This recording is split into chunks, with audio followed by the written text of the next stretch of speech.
They didn't want to come up?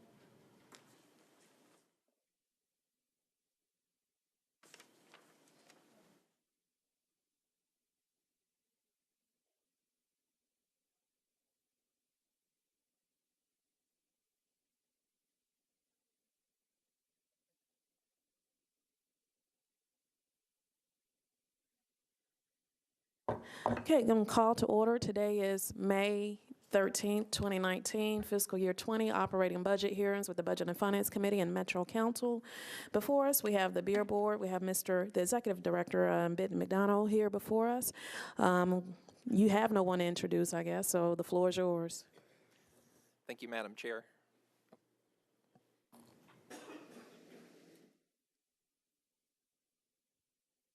I'd like to thank the chairwoman as well as the members of the committee for allowing me to be here today and to present our 2019-2020 budget for the Metro Nashville Beer Permit Board. I'd like to begin by recognizing one of our board members, Terry Clements, is in the gallery as well, supporting us here today. And I thought I would begin by highlighting some of our successes and improvements over the last year. As I said, my name is Benton McDonough. I'm the Executive Director of the Metro Beer Permit Board. This is my second year in this position, and I thought last year we may have reached our peak performance when we were able to switch from flip phones over to smartphones, but I still have a flip phone. My apologies for that. Yes. But I did want to give a brief overview of some of the improvements we've had this year alone. First of all, we started accepting electronic applications back in October of 2018, and since that time we have received 94 applications. 80% of those have been through electronic means. Last year alone, we brought in $75,000 through electronic means over our website, and at this point this year we've brought in $154,000 to year to date through our website, and so you can see a switch from a paper-based system that we had previously to an electronic-based system that we have now. And so it's really enabled us to reorganize our department and focus on other areas because it's cut down on the amount of foot traffic that we currently have in the office. Also, we saw a need for improving our background checks. We previously conducted background checks just as far as the Metro Nashville government area. And so we saw that there was a need to actually expand that to national background checks due to the number of people that were coming in from outside of Nashville, but also outside of Tennessee, who invest in a lot of the businesses here in Nashville. Third, we've started using e-readers or tablets for our board members, and we found that really improves the photos that we use when our inspectors go out and provide the evidence through photographic means. And it also allows us to cut down on the amount of paper waste that we had previously, as we had stacks and stacks of agendas each time that we either threw out or recycled. And so now it allows us to put the agenda and supporting documentation on those tablets. And finally, one area that we have been looking at additionally is on the side of education. For the beer board, we typically get a lot of requests from new applicants asking if there's some information that they would receive pertaining to how to operate a bar or how to operate a restaurant. And so we've seen that's a real need for us to look at starting classes, and it also creates another stream of revenue for our board and for the city. And one of the things that we've looked at is either creating a responsible vendor program that kind of similar to what the state currently has in place, where it allows entities to pay for training each year, and it would be an annual fee, and then once they get registered, then it I guess has a cutoff at the total amount of civil penalty that they can have assessed against them. So, for instance, if you have someone who's a member of the responsible vendor program, currently we could only assess a $1,000 civil penalty if they're caught selling to a minor versus $2,500 for someone who is not. So there is some great incentive, I think, for them to actually join the program. But that concludes my my highlights for the year. I did want to point out that for the budget this year, we are requesting an additional or upgrade of a position from beer permit inspector 3 up to an ASO 4, and then also believe the mayor has included a room for a special assistant to the director, which would be a part-time position as well.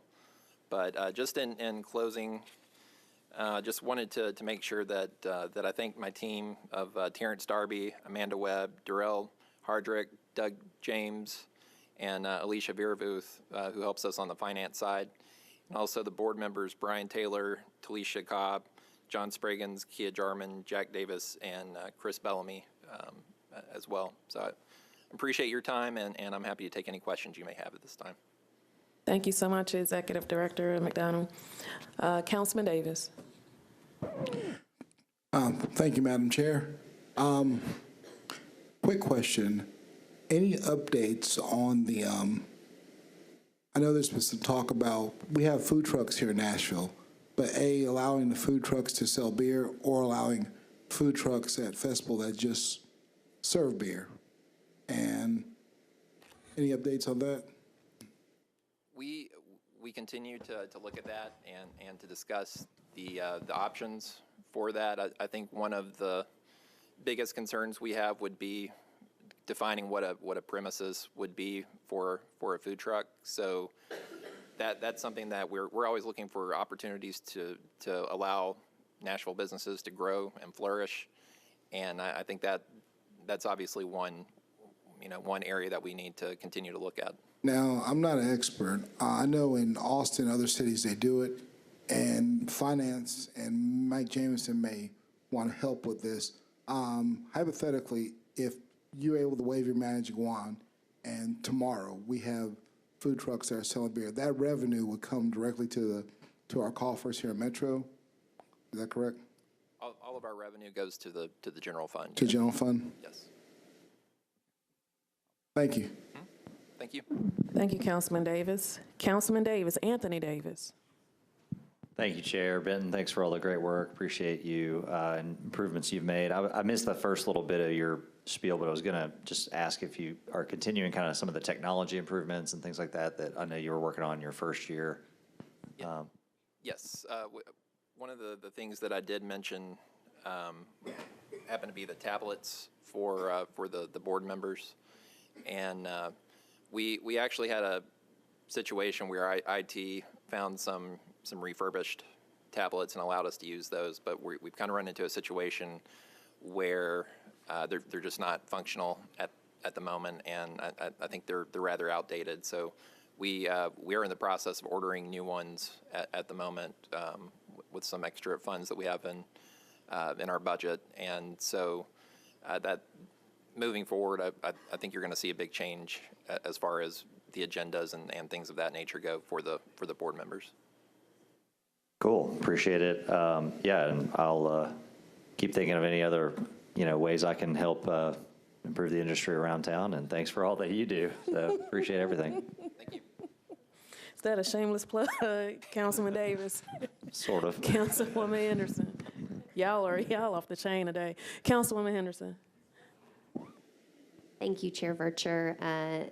Thank you, Director McDonough. I also appreciate the improvements that you've brought to your to your office. Could you speak a little bit more about the responsible vendor program and how that works? I see that your that $10,000 addition is for, I guess, a staff person to administer that class specifically or conduct that class. Is that correct? The $10,900? Yes, ma'am. Okay. We would be hiring someone that has significant experience in the beer, alcohol and liquor industry, that has some background with both the beer permit board and also the state level TABC board that handles liquor and wine. And so basically we would be looking for that person to come in and set up a program that the permit holders can pay for every year to update their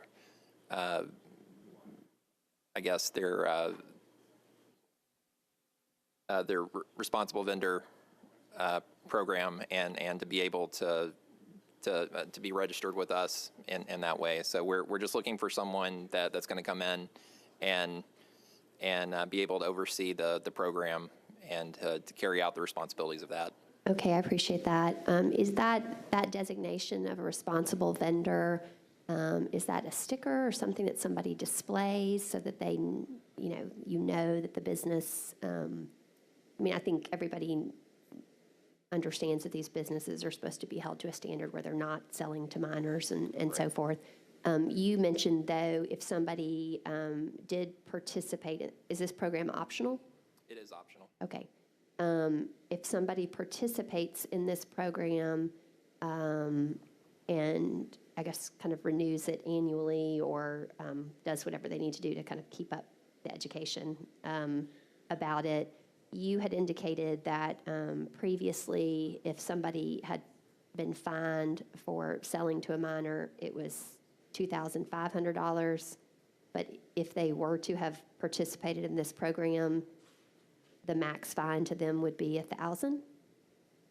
Well, really the best way I can describe it is the state currently has a program in place where they allow for off-sale permit holders like convenience stores to be able to belong to that program. And so if they have the training for the responsible vendor program, then by state statute, we're only allowed to assess up to $1,000 civil penalty on that. Whereas if they're not a member, or they don't have that certification, then we can assess up to a $2,500. So Okay. it doesn't necessarily have to be $2,500, but there's a max of $2,500 if you're not certified, and then there's a max of $1,000 if you are certified. If you are under the certified. program. So basically, we had a discrepancy because people who are typically selling beer were also selling alcohol, and they were participating in a state program wherein if they were a state responsible vendor, then they were within those same parameters as to fining per state law? I wouldn't call it a discrepancy. What happens when we do we call them beer buys, regulatory beer checks. Right. We'll send a minor or decoy, someone who's between the ages of 18 and 20 into a convenience store or a restaurant, for instance. Right. And if they sell to them, then by state law, if they're certified under that program, then if they get caught selling to a minor, we can't assess over $1,000 civil penalty for By that. state law, you're I don't saying? think there's a discrepancy. It's just a matter of whether or not they're actually certified under that program. Okay, but I guess state law, right, is related to liquor, but local is beer. Right. And I think sometimes we and our constituents have a little bit of confusion in that regard because it's like, oh, well, most places sell both, and this is state, and this is local, and so forth.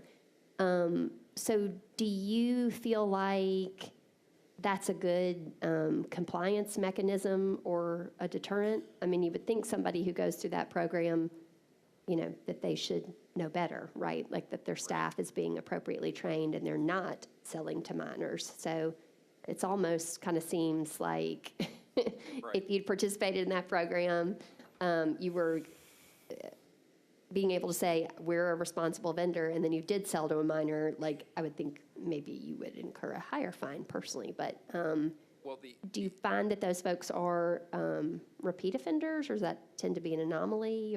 And then also, what are your projected revenue to garner if you have folks participating in that program? What do you anticipate, or what are you projecting? well, I don't know that I would call many of them repeat offenders. They're every now and then. I don't want to say it's an anomaly necessarily, but every now and then we do have, specific locations that happen to be repeat offenders, and so, we take the steps in that case, or if we get a complaint from a member of the public, then we make sure to check that one out. If there's some. And then what complaint happens if they something- get repeat complaints? Do they still get to designate themselves as responsible vendors? They do not. After the second beer sale to a minor, then they're removed from the program. Oh, good. For a Okay, year. that makes sense. And then, so what's your projected revenue for you all adding your educational component and having that paid? I think a year. it's kind of hard to say right now from the standpoint that I think when we originally looked at the program, we were looking at making it mandatory for off-sale locations that they would be required to do it. And if that were the case, then we were looking at a possibility of about probably $65,000 to $70,000 probably from that of additional revenue. But I think we're looking at, maybe instead of making it mandatory to look at other options of giving them the option to do it. But it's still pretty early in the planning stages at this point, but it is something that we were going to put in place. Okay, and how many permit holders do you have in Davidson County? We have between about 1,850 and 2,000 just in that area. 1,850 and 2,000 permits or permit holders, Yes, ma'am. but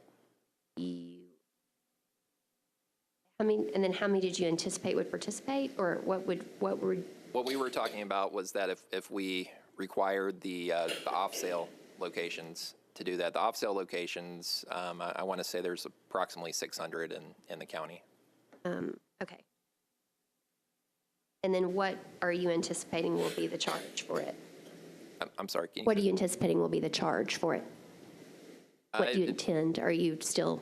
If you look planning? at what the state charges, it's somewhere between $25 to up to $250 for. Depending on volume of sales? Well, depending on the number of clerks that they have, so it's really depending upon the size of the location. But it's still somewhat early in the process, and so Okay. I think we want to work that out. Okay, great. Keep us posted. Thank you. Thank you so much, Councilwoman Henderson.